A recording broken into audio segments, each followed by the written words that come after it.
budaya.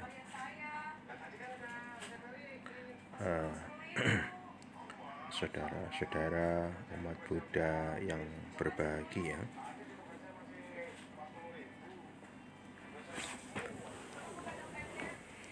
kalau saudara-saudara mengikuti kebaktian, ya, mengikuti kebaktian setiap hari Minggu,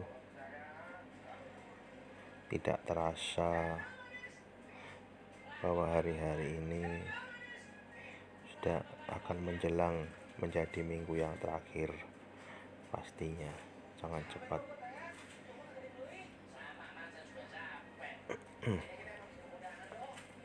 Saudara-saudara sedama yang berbahagia, apakah saudara berlibur di rumah atau mungkin saudara berada di luar kota? Ini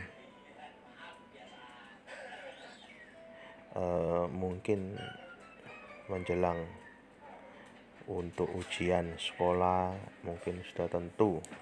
Saya mengingatkan saudara, cobalah saudara membuat acara-acara yang wajar saja dan lebih penting dari acara-acara yang biasanya.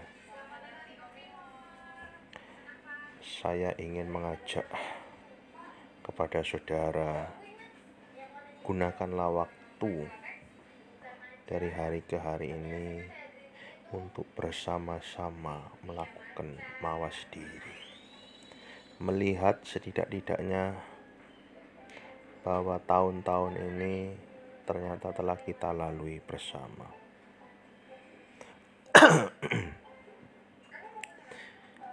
Ibu, bapak, saudara-saudari yang berbahagia, mari kita melihat perjalanan kehidupan kita.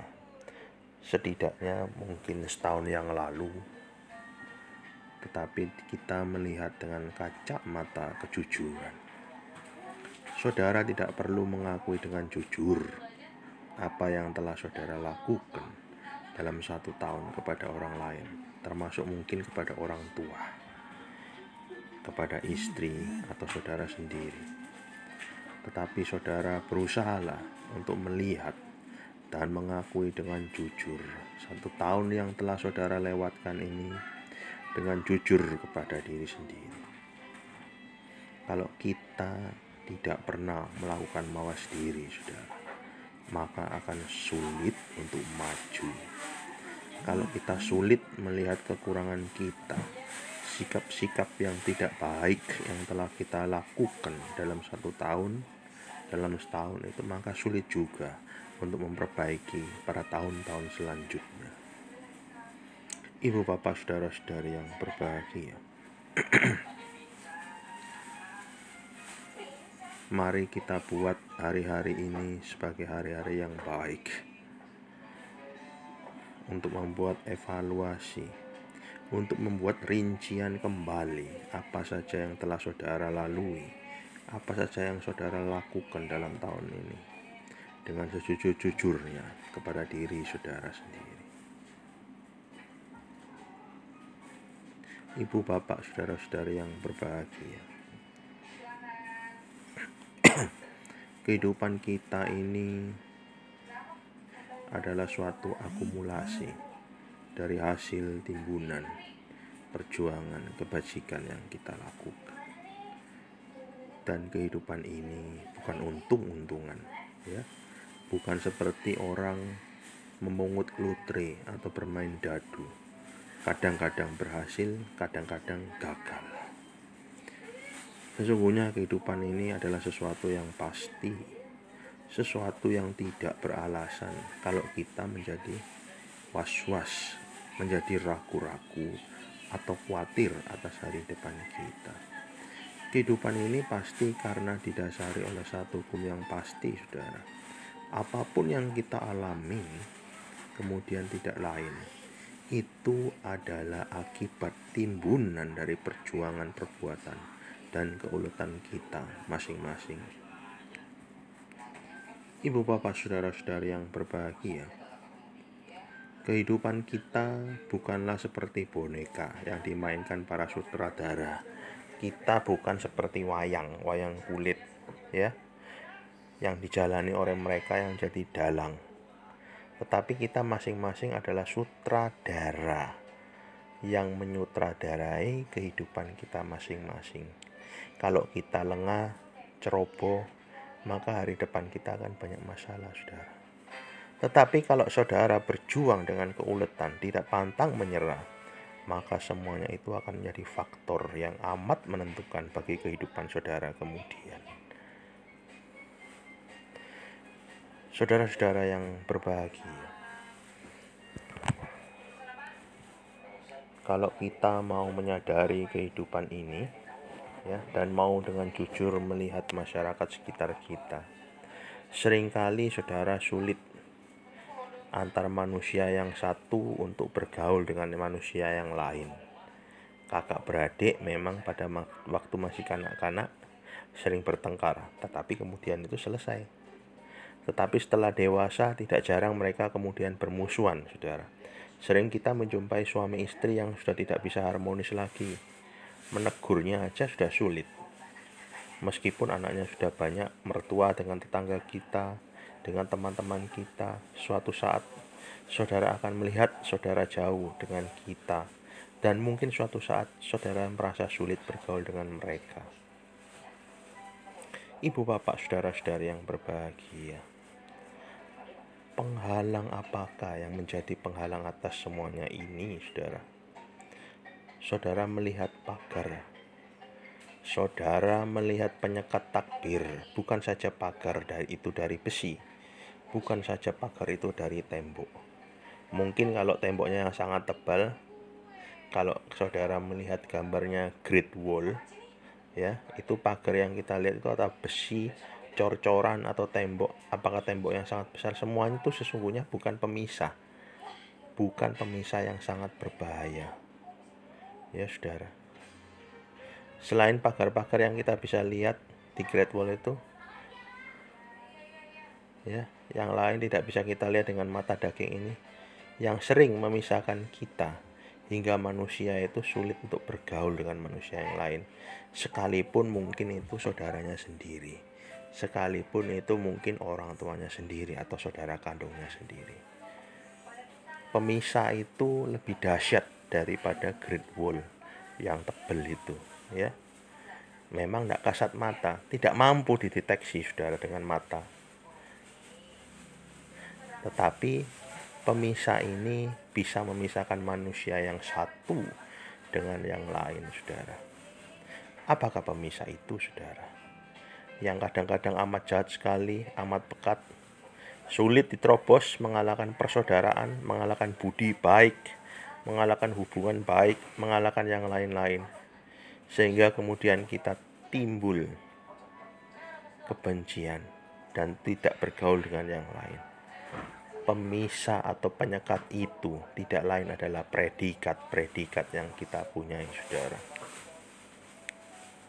Kalau saya bilang saya umat Buddha, maka saya sudah membuat pemisah dan penyekat dengan umat beragama yang lain, saudara.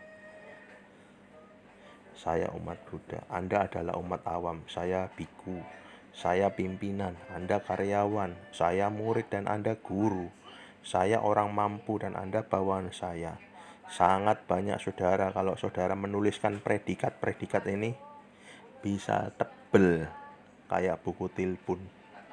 Ya, saya ibu, saya ayah, saya anak, saya umat Buddha, saya karyawan, saya majikan, saya pimpinan, sedangkan Anda bukan. Nah, begitu saya menyadari bahwa saya menganggap saudara berbeda dengan saya, itulah penyekatnya. Saudara-saudara, jangan salah mengerti. Tidak keberatan, saya pribadi tidak keberatan dengan predikat-predikat itu, karena memang predikat-predikat itu diperlukan dalam kehidupan bermasyarakat. Tetapi saudara, untuk kepentingan batin kita, untuk membentuk mental kita yang sehat, suatu saat kita harus menyingkirkan semua predikat itu Saya umat Buddha, saya pemimpin, saya pandita, saya biku, saya orang tua, saya karyawan, saya atasan, saya yang paling kaya. Kalau saudara mau menyingkirkan semua itu untuk sementara demi kepentingan mental saudara, maka apakah yang saudara lihat, saudara? Apakah yang saudara lihat, saudara? Oh, saya umat Buddha, apakah dia umat Muslim? Apakah dia umat Kristen? Apakah bawahan saya, apakah itu saudara, tidak lain bahwa kita ini sebenarnya satu, yaitu adalah kita semua adalah manusia. Saya manusia, demikian juga dengan saudara. Pimpinan kita adalah manusia, saudara pun juga manusia. Saudara yang menjadi pimpinan bawahan juga manusia. Saudara-saudara, kesadaran akan hakikat kita sebagai manusia, inilah yang kadang-kadang dibungkus dan kemudian disekat oleh bermacam-macam predikat. Kalau saudara maju sukses berhasil jadi pimpinan, punya jabatan tertentu, punya peranan tertentu, maka kadang saudara berpikir seolah-olah sudah bukan manusia lagi. Dan mungkin saudara memandang yang lain sudah menjadi bukan manusia lagi. Saudara-saudara yang berbahagia, esensi adalah hakikat dari kita semua. Memang saudara kalau ditanya, apakah Anda dengan saya sama? Saya menjawab tidak, saya guru dan Anda umat. Anda bisnismen, itu tidak. Anda berbeda. Tetapi tidak sepenuhnya berbeda, saudara. Ya, Anda sama saya adalah sama. Meskipun tidak persis sama, saudara. Kita semua adalah manusia. Perbedaan apapun yang boleh kita lihat bersama, semuanya itu tidak akan melunturkan sifat kita yang sejati, bahwa kita adalah manusia. Hal yang lain akan saya sampaikan kepada saudara sebagai renungan akhir tahun, ya, untuk kan mau menjelang akhir tahun ini, 6 bulan lagi ya, berapa bulan lagi cepet. Umat beragama apapun, mau Buddhis, mau Muslim, mau Kristen, mau Hindu, mau mereka kaya, miskin, pinter, goblok sekalipun, apakah itu saudara? Semua manusia, setiap orang menginginkan apa yang namanya kebahagiaan. Tidak mungkin orang tidak menginginkan kebahagiaan. Saya mohon kepada saudara, ingatlah ini. Meskipun bukan sesama umat Buddha, saudara-saudara kita umat beragama lain, termasuk mereka yang tidak menyenangi saudara, yang memusuhi saudara dan mengganggu saudara, mereka pun juga menginginkan kebahagiaan, saudara. Saya ingin memberi contoh saudara, seperti seorang pencuri yang mencuri barang. Ya. Tujuannya mencuri apa? Pasti ingin bahagia, saudara. Kalau saudara percaya, tidak ada pencuri yang mencuri karena ingin menderita. Tidak ada kan? Pasti tujuannya ingin bahagia.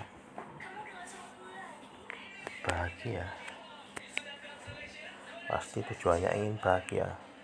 Mau ngerampok pun tujuannya ingin bahagia dapat. Tetapi tujuan dia mencuri sebagai manusia, dia ingin bahagia. Ya. Memang cara yang dia tempuh adalah yang salah. Caranya salah, tetapi tujuannya benar, saudara. Bahagia. Ya. Saudara-saudara yang berbahagia, oleh karena itu Sang Buddha meletakkan pengertian benar sebagai unsur yang pertama dalam 8 unsur jalan Arya. Unsur yang pertama di 8 unsur jalan pertama Arya itu adalah pengertian benar. Karena seseorang untuk dibangkitkan pengertiannya, diperluas wawasannya, ya, maka dengan sendirinya timbul sifat-sifat yang baik secara alami. Ya, bahwa kita sesungguhnya adalah sesama manusia, sebagai sesama juga kita pun menginginkan kebahagiaan. Dengan menyadari ini, saudara, maka akan timbullah kasih sayang yang sejati. Kasih sayang itu bukan di kita yang jalankan karena semata-mata takut pada agama. Kasih sayang tidak kita paksakan karena itu sudah perintah agama, tetapi kasih sayang yang muncul karena pengertian kita berkembang. Ya saudara, seperti dalam kutipan Karania Metta Sutta, na paruk parang niku beta, nati manyeta kata cinang kanci, biar rosana patiga sanya, nanya manya satu kami cea. Jangan menipu orang lain, menghina siapa saja, jangan marah karena benci, mengharap orang lain celaka. Ya, maka dari itu, semoga apa yang saya sampaikan dapat berbuah kebahagiaan. Semoga semua makhluk hidup berbahagia.